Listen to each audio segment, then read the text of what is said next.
Good morning student. हमने 4 case पढ़े थे गॉस की प्रमेय के। आज हम 5वां केस पढ़ रहे हैं। एक समान रूप से आवेशित चालक गोलीय कोश के कारण किसी बिंदु पर वैद्युत क्षेत्र की तीव्रता। सबसे पहले तो चालक गोलीय कोश होता क्या है। अगर हम देखें गोलीय कोश की आकृति क्या होती है। अगर हम प्याज को काट लें, बीच में से छल्ले उसके निकालते हैं, जैसे हम प्याज काटते हैं तो उसका जो एक छल्ला होता है वो आकृति जिसकी मोटाई बहुत कम होती है, नगण्य नहीं होती लेकिन बहुत कम होती है, उस आकृति को हम गोलीय कोश कहते हैं। मान लीजिए आर त्रिज्या का एक समान रूप से आवेशित चालक गोलीय कोश है। ये कह देखिए आप, में आर त्रिज्या का केंद्र से त्रिज्या कितनी हो गई आर। इस पर प्लस क्यू आवेश एक समान रूप से वितरित है। जब चालक है तो आवेश कहाँ पर होगा, पृष्ठ पर होगा। इसके केंद्र ओ से स्मॉल आर दूरी पर बाहर बिंदु पी, पृष्ठ पर और आंतरिक बिंदु पर हमें वैद्युत क्षेत्र की तीव्रता ज्ञात करनी है। वो ये माना आर त्रिज्या का एक समान रूप से आवेशित गोलीय कोश है जिस पर प्लस क्यू आवेश एक समान रूप से वितरित है। गोलीय कोश के बाहर, पृष्ठ पर तथा आंतरिक बिंदु पर वैद्युत क्षेत्र की तीव्रता ज्ञात करनी है। सबसे पहले बाह्य बिंदु, मान लीजिए बिंदु पी, ये गोलीय कोश था आपका, इसके बाहर स्थित है। ठीक है, माना बिंदु पी गोलीय कोश के बाहर आर दूरी पर स्थित है। ओ को केंद्र मानकर स्मॉल आर त्रिज्या का, ये देखिए कितनी त्रिज्या है, ये स्मॉल आर त्रिज्या का गोलीय गोशन पृष्ठ खींचते हैं। ये बाहर हमने क्या खींचा, आर त्रिज्या का गोलीय गोशन पृष्ठ खींचते हैं तथा उसका एक सूक्ष्म अवयव क्या लेते हैं, डीए। ये हमने सूक्ष्म ले लिया बिंदु पी के चारों ओर का, जिसकी दिशा क्या होगी, पृष्ठ के अभिलंबत बाहर की ओर। अगर हम यहाँ प्लस आवेश रखें तो इसके कारण कैसा बल रहेगा, प्रतिकर्षण। तो ई वेक्टर की दिशा भी यही होगी, यानी ई वेक्टर और डीए वेक्टर के बीच का कोण क्या होगा, 0। उसका सूक्ष्म अवयव डीए लेते हैं। ई वेक्टर और डीए वेक्टर के बीच का कोण थीटा इक्वल टू 0। सबसे पहले सूक्ष्म अवयव डीए से गुजरने वाला वैद्युत फ्लक्स, तो डी फाई इक्वल टू क्या होता है, E vector dot DA vector, यानी E D A cos theta. Theta की क्या लगा देंगे, 0। कॉस 0 का मान क्या होता है 1, तो डी फाई इक्वल टू आ जाएगा ई डी ए। क्या आ जाएगा, ई इंटू डी ए। अब संपूर्ण गॉसियन पृष्ठ से गुजरने वाला वैद्युत फ्लक्स इंटीग्रेट कर देंगे तो क्लोज इंटीग्रल लगेगा। Phi equal to integration D phi, phi का मान लगा दिया ई इंटू डी ए, ई बाहर ले लिया तो इंटीग्रेशन डी ए।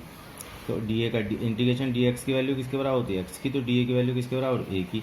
अब क्षेत्रफल किसका लगेगा, गॉसियन पृष्ठ का। तो गॉसियन पृष्ठ की त्रिज्या कितनी थी, स्मॉल आर, तो क्षेत्रफल क्या होगा गोले का, 4 पाई स्मॉल आर स्क्वायर।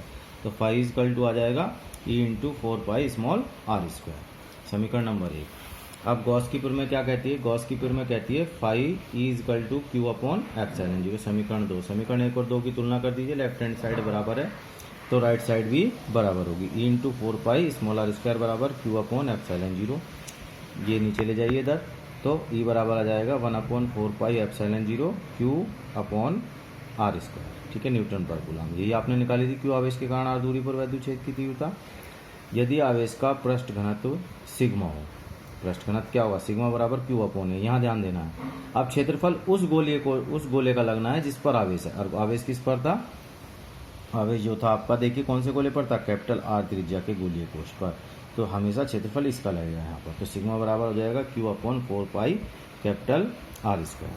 तो क्यू का मान आ जाएगा, इसकी गुना इसमें हो जाएगी, तो क्यू बराबर 4 पाई सिग्मा आर स्क्वायर इसमें लगा दीजिए।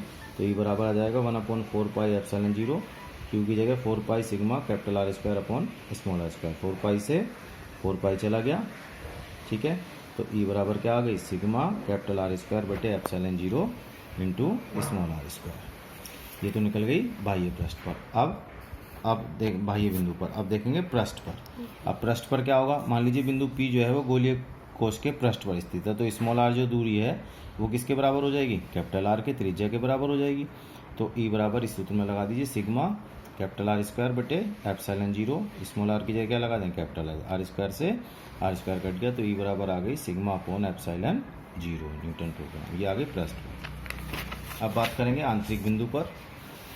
आंतरिक बिंदु पर क्या था, माना बिंदु जो है वो गोलीय कोश के अंदर स्थित है, तो गोलीय कोश के अंदर जो आवेश था वो क्या था, 0। जब क्यू 0 है तो ई बराबर क्या होगा, 1/4 pi epsilon 0 Q upon R square. Q 0 तो ई बराबर भी किसका आ गया, 0। तो आंतरिक बिंदु पर गोलीय वैद्युत क्षेत्र की तीव्रता क्या होती है, 0 होती है। अब आता है एक समान वैद्युत क्षेत्र में आवेशित कण के भार का संतुलन। इसके न्यूमेरिकल आप इससे पहले चैप्टर में कर चुके हैं, लेकिन आर्टिकल यहाँ पढ़ा रहा हूँ।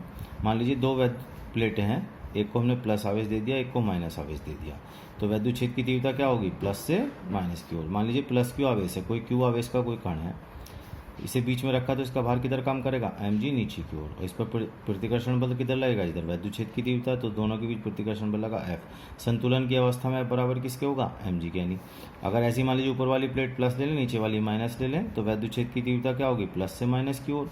अब ये ऋणावेशित अगर कोई कण है तो भार तो नीचे की तरफ काम करेगा, लेकिन बल किधर लगेगा, वैद्युत क्षेत्र की विपरीत दिशा में। तो वैद्युत क्षेत्र ऊपर से नीचे की ओर है तो बल वैद्युत बल किधर लगेगा, नीचे से ऊपर की ओर। संतुलन में F बराबर mg।